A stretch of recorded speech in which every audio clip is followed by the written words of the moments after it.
Hello everyone.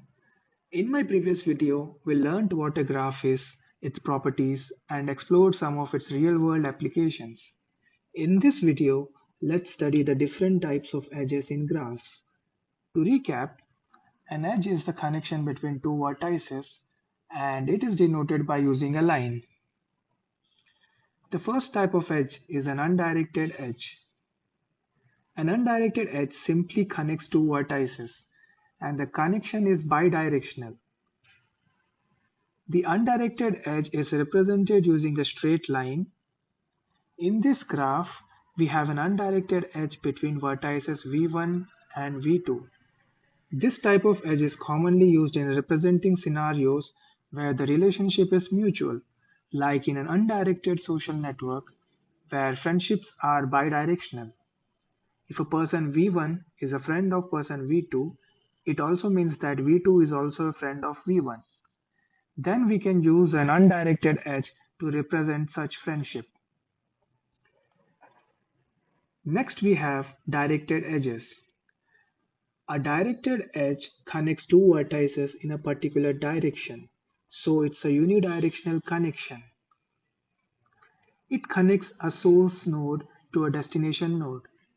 The directed edge is represented using an arrow which starts at the source node and points the destination node. In this graph, the directed edge is from vertex v1 to vertex v2. Directed edges are useful in representing scenarios where the relationship is unidirectional.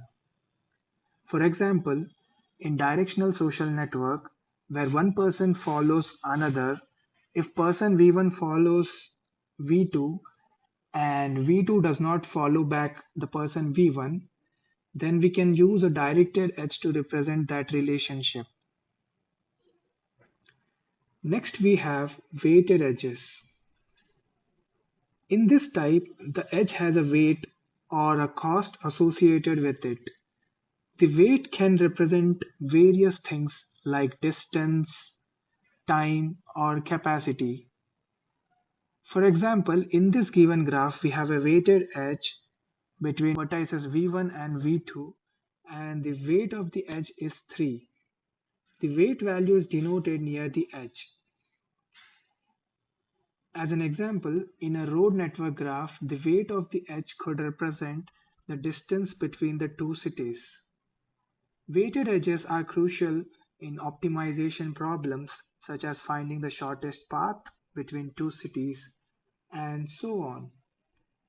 Note that a weighted edge can be an undirected edge or a directed edge, depending on whether the connection between the nodes has a specific direction or not. Next we have unweighted edges which do not have any weight or cost associated with them. This simply indicates the presence of a connection or an edge between the two nodes.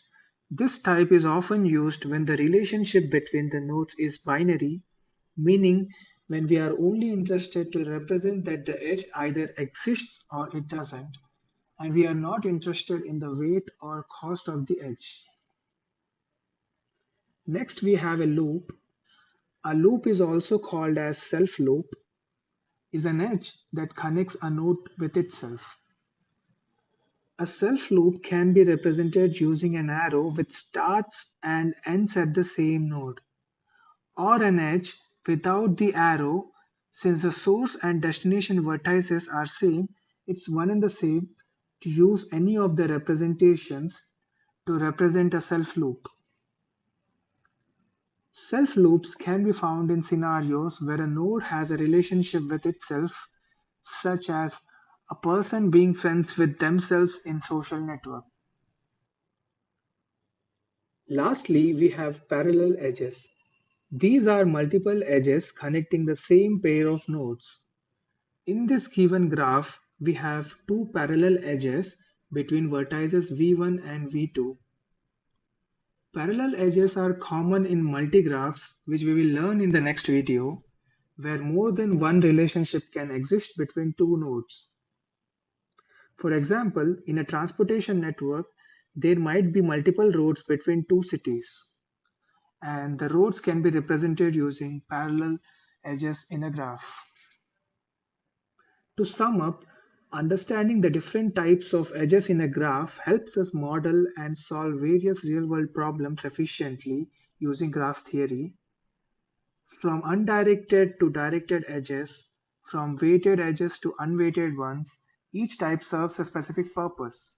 I hope this overview has provided you with a clear understanding of different types of edges in graph theory. Thank you for your attention.